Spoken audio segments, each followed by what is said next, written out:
All right, so it's October 10th. I'm trying to put out a video a week through October because this is kind of the time where things get crazy.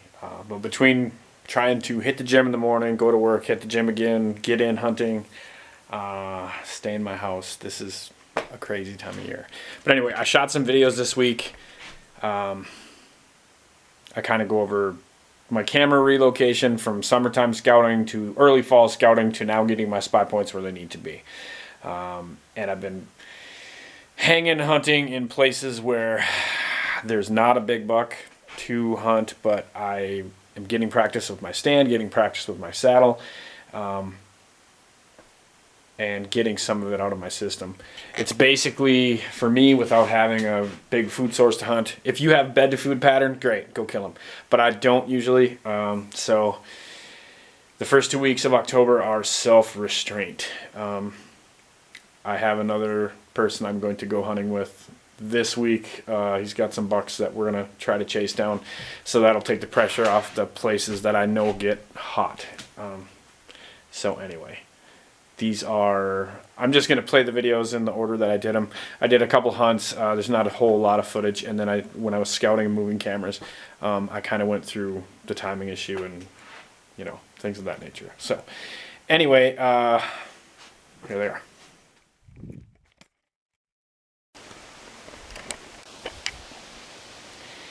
All right, so it's October 2nd. I think I want to do a series all through October, whenever I have a chance, to kind of let you know what my strategy is and see if that works. So it's October 2nd, and I'm checking stand locations. I'm getting my cell cams in areas where October 15th the bucks will show up. Those areas are loaded with does, so there's really no bucks on them. My early season game is weak, admittedly. I don't have a food source I'm hunting, big woods, state land for the most part. So there's pockets of does in this stuff, next to thick stuff. It takes years to figure out where they are. But once you figure that out, I know how the bucks interact with them. They get on the downwind side scent checking and moving from doe group to doe group. So I'm getting cell cams in the areas where this happens. So, and I have stand locations prepped, so I can bring my hang-on stand and sticks. And when a place heats up, it heats up. I hunt thousands of acres. Some stuff 10 miles away will be 3-4 days later in other places. Some of them hit the same time. It's whenever a doe comes in heat is what I think. But this place last year, we had 3 bucks over Pope and Young show up on the 24th of October. Around the 15th is when they start. So this time of year I don't really have a chance. I have a chance, but it's low odds, low probability. So I've done a few sets. I've set up and I've hunted some places where I knew I hunted one place there's a big one, and I probably shouldn't have because I'm just not good at this time of year. Or I don't have that movement. You know, in the big woods, I don't have that movement. I don't have a food plot or destination food source. And the acorns are weak. So there's acorn flats, but there's hardly any acorns. So I did a few sets so I could practice hanging and hunting, getting everything. So my system, practice is a number one. You get, you know, once I'm in five hunts, I'm good to go. And then when the 15th hits, after that, if we get a cold front, it just hits the fan, man. These bucks show up, they run during daylight. Monsters show up that I've never seen. That's towards the end of the month, but it gets really fun and exciting. So I figure right now I get my cell cams in and working where I need them on these areas. And then when it's go time, things get fun in a hurry. I do use a four-wheeler. I don't ever use my four-wheeler when I go hunting, but I think it's actually a plus. People use these four-wheeler trails all the time. So, and they are in here scouting for rifle hunting.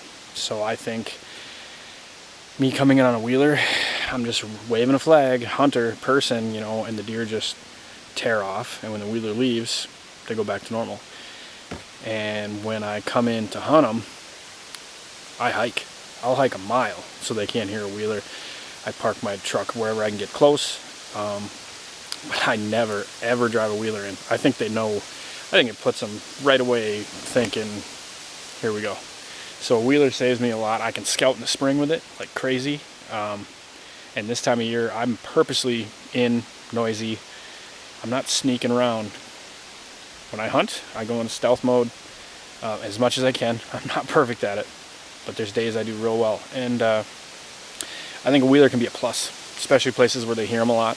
And these snowmobile four-wheeler trails all over state land, they get hammered with wheelers, snowmobiles, side-by-sides, so it's pretty normal for them.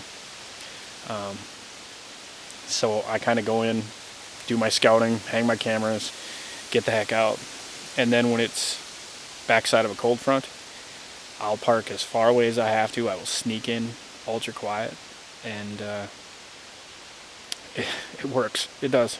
But anyway, so I've got all my cell cams popping. I have a few real good bucks found.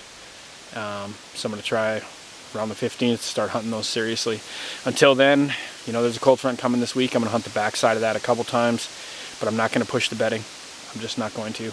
And yeah, we'll see what happens. I'm thinking I will film, try to get a couple times a week, or at least whenever the events happen, because there's events. You know, this is a roller coaster. This whole thing is a big roller coaster. The deer early season are really hard. They're bed to food, but in big woods it's tough. But once they start getting interested in does, you can really get some good action. But you got to put in a lot of time early. The funny thing is, you know, a lot of people think they go to the deer stand and there's a big one there and, you know, they made them or whatever. The amount of scouting I do, I run a ton of cameras and I scout like a crazy person, and I find one worth shooting maybe every 10, 15, 20 miles. I mean, there's not many that are above one. Well, you can find them 125, just over that, but when you're talking real big ones, they're just few and far between. So, but if you have a big doe group and it hits that time of year where they're interested and you have a stand set, cell cams are great because they tell you when it starts. Maybe they're not quite fair, but they let me know when it's starting to go. If I didn't have a cell cam and a network of friends that had cell cams, I wouldn't know. I might hunt a week early. You know, it might cool off some, but the rut's not quite here. I might blow out all my stands. This way, when that weather coincides with that rut activity, or the pre-rut, you get a pretty solid time frame of now's the time to go. You know, even I don't have cell cams at all my spots. I couldn't afford it. But I know when things are heating up in certain areas, and I've got good stands, and I always say it takes you 3 years to learn an area. Probably to get a good idea it takes 3 years, because you see tracks in the snow and everything else. You know how these deer react to pressure. That's the whole game. But things are getting exciting. So early October, I slough off a little bit. I do not hunt a ton. If I do, I go hunt places that there isn't a big one. I work on my setup. But October 15th and on, man, especially that first week in November too, although then your big ones are gone, but there's bucks running everywhere. But those are the times, yeah, things get fun. So I did some mock scrapes. That's a great way to get pictures. There's a lot of info on those. I just peen them. I never buy scent, but shouldn't say never. When I get to desperation mode, I'll buy some scent and run it. And I've had a couple bucks follow me right to my stand. I had a big 10 when I was maybe 22 years old. Followed me right to the base of my stand. I didn't even have an arrow knocked yet. He came to the base.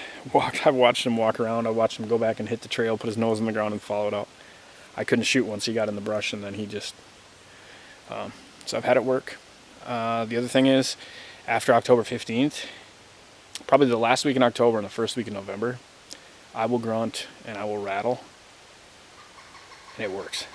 It works, but that's the only time it works. You do it early, I don't think it works. Maybe like Eberhard says, tine tickling, you can get some good action, but when it's that last week of October, first week in November. I saw 8 bucks last year, but the last 3 days of archery before rifle season, I saw 8. And 4 or 5 of them came right after I did a rattling sequence. And one was, I think he was between 140 and 150, but he was busted. His whole right side was, he had 1 tine left, so I didn't shoot him, and I probably should have. But yeah, it's getting to be that good time. So I'm going to try to, yeah, this time of year I lay off my stuff. If I had food plots, I probably would hunt them a little bit, and I'm not much of a doe shooter. I try sometimes, but I can't. I feel bad for them, so anyway, that's all I got.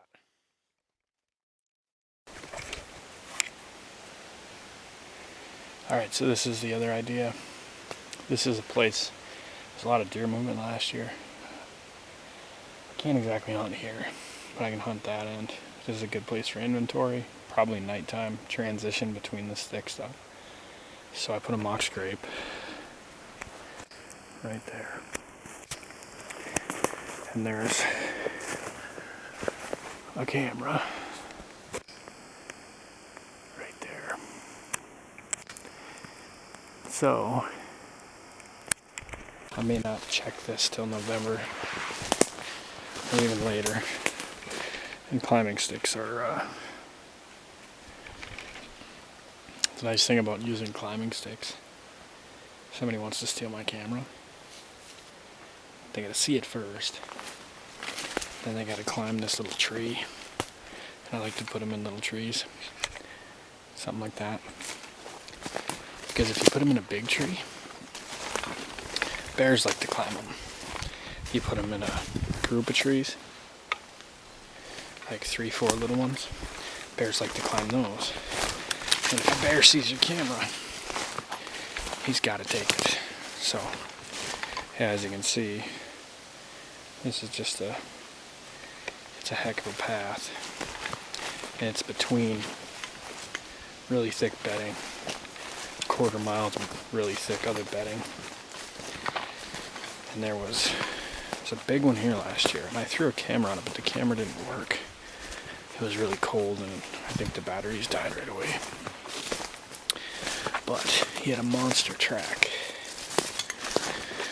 So I'm kind of hoping to get pictures of him. And I am walking right down the trail. I try not to touch anything, but I'm using rubber boots that have been in a tote and scent lock pants. And everybody can think what they want to think about that kind of stuff. But yeah. So in the summer, I had a bunch of cameras out. And I got inventory. And I had a wide net cast. A really wide net. And I found 3 that I'd really like to shoot. I found 5 more that'll do, that are big. But places that didn't have big bucks, now that it's October, I yanked those cams. I abandoned those places for now.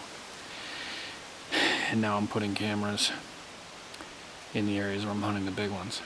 But what I'm doing is I'm using any 4-wheeler trails, roads, snowmobile trails, hiking trails, wherever the deer cross, because there is human scent around this stuff.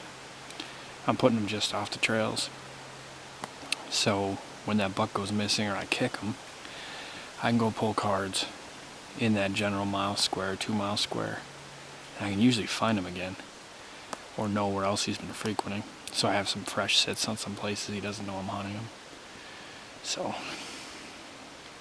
but it's time consuming, very time consuming.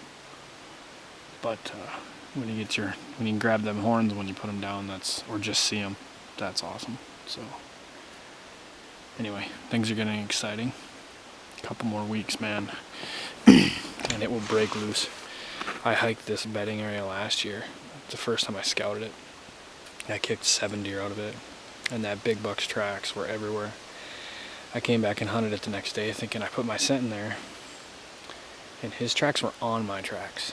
In the middle of the night, he walked down this 4-wheeler trail on my tracks.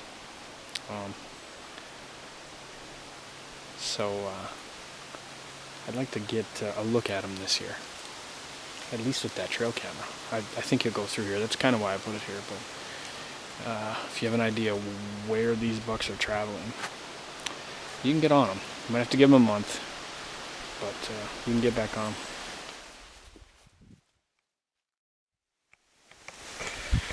Alright, so it's October 6th. Cold front hit. I got out of work early, so I'm going to do a Hail Mary. I got a picture of a buck here September 10th of last year. An 11 point, high 130s, split brow, cool little like barb kicker on one side. And he was like 3/4 of a mile down some 4-wheeler trail. I scouted a lot in the wintertime and in the spring. And the deer are actually on the other side of the swamp. So I figured he was hanging out there. So I put a camera there all summer and a mineral lick. I had a picture of one good 8 point. I think he's a 2 or 3 year old. Most people shoot him, I think. But I'm hoping that 11, because he was a 3-year-old 11 and he was beautiful, he should be a frickin' monster this year. I've been wanting to check this card. This is a free night. We're a little early. Tomorrow morning I'm hunting the other 11 up north. So I'm going to pull the card. Hopefully he's on it and he's 150 or 180. And this is my first time hunting in a saddle this year. I did it a couple times last year. I suck at it. So, saddle's there, boots, scent lock, yard sale. But it's a good way to spend a night. We've been getting a lot of spy point pictures since 2 o'clock. This cold front's really got the deer moving. So, I think this is going to be a strikeout. But it'll give me a good chance to practice with the saddle. I'm not burning an area that I have a big one in that I know of. So that's kind of the point of the whole thing. But hopefully he's on that cam and I whack him tonight. Not likely, but sitting at home doesn't get it done.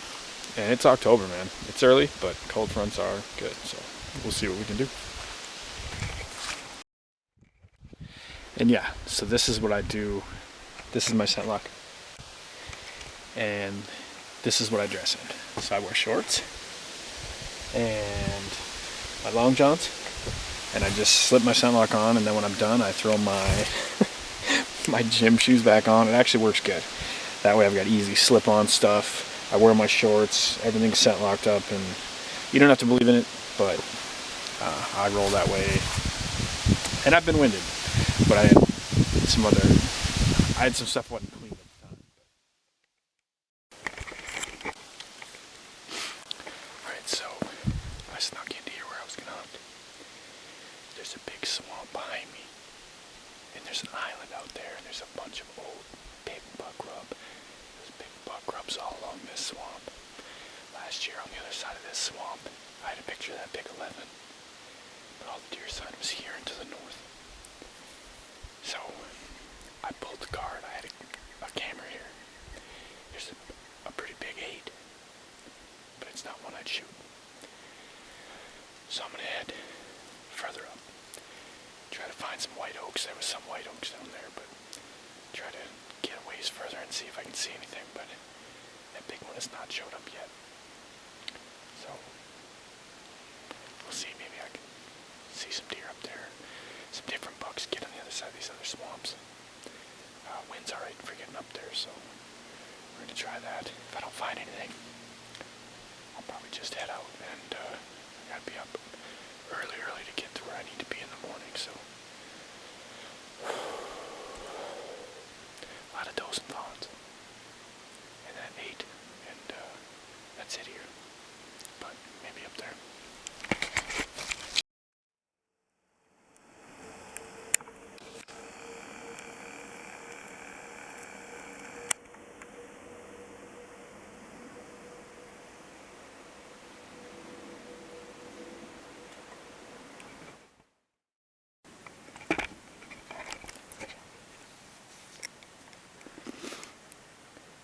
So this is the first time I've sat in the saddle this year.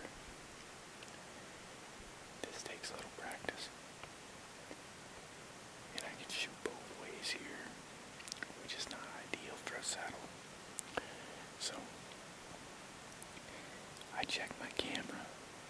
west side of this swamp, and there's a good 8. I think I kicked him over here. I thought I saw horns, but he's not big enough to shoot.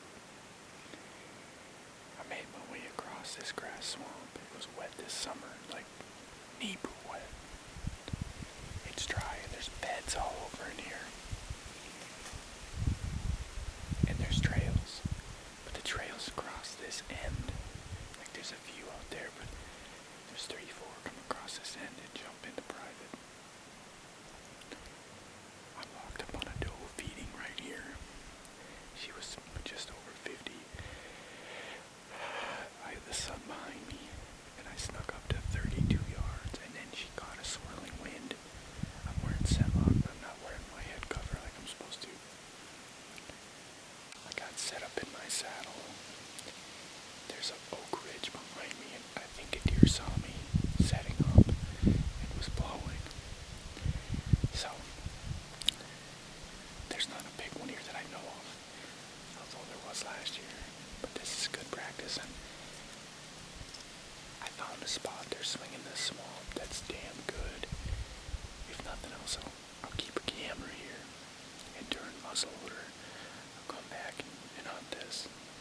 If that big one's here, he should be 150 plus this year.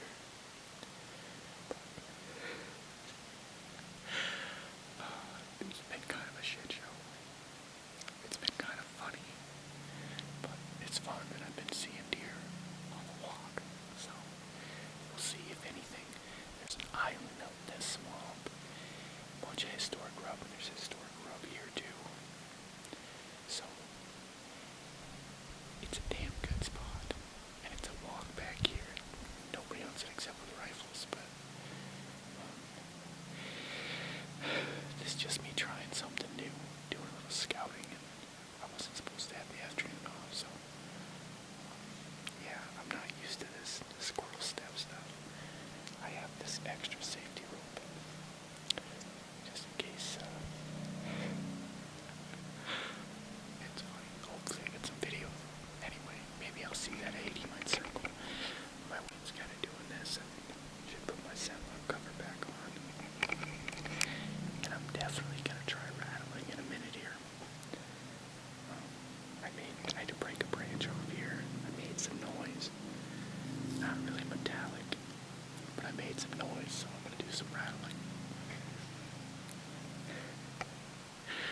You never know what happens when you just try everything, you know.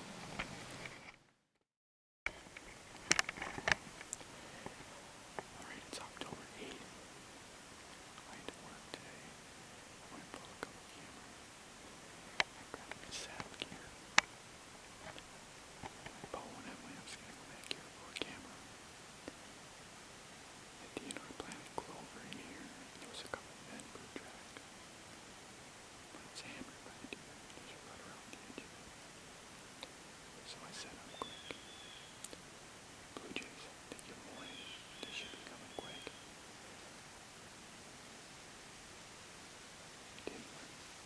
Didn't wear my setlock. Or my rubber boots. So I went around the downwind edge. I should be okay. And you can come from this side will get me, but I should see some deer then.